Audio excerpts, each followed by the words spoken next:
99% of people are not willing to do what it takes to make their dreams come true. The Marines have a saying, everybody wants to go to heaven, but nobody wants to die.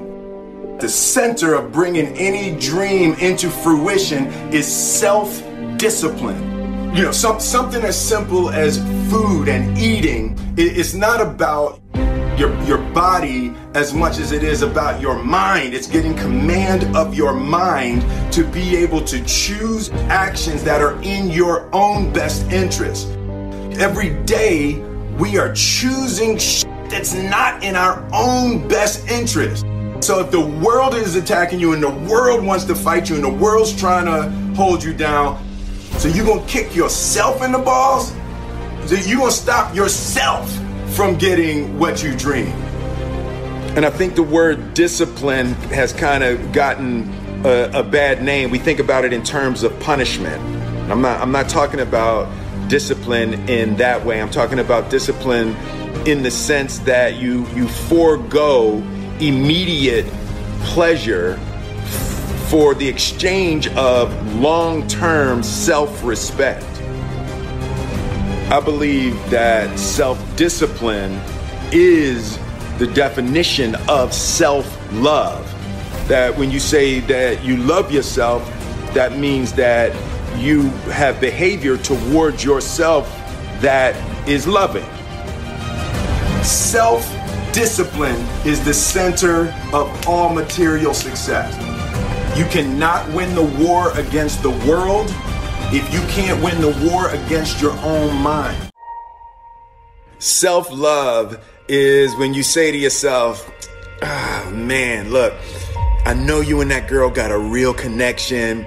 I know y'all vibe, but that's your girl's cousin. So I love you too much to let you do that. It's like you say to yourself, hey man, look, I know you want to eat that pizza and it'll be really good, you know, but I can't let you eat that, man, because if you eat that pizza, you're going to feel like shit, you know, and I love you too much to let you eat that.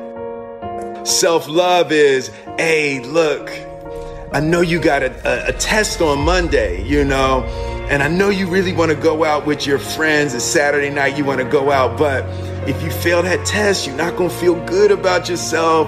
You know, I love you too much to let you go out tonight. Self-discipline is self-love.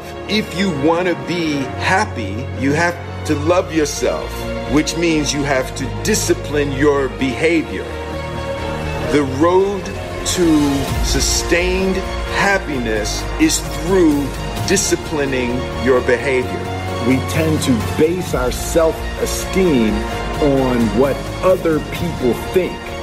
And that's not really self-esteem. Self-esteem is supposed to be how we feel about ourselves. And I was just saying how dangerous it is to allow other people to determine how you're going to feel about you.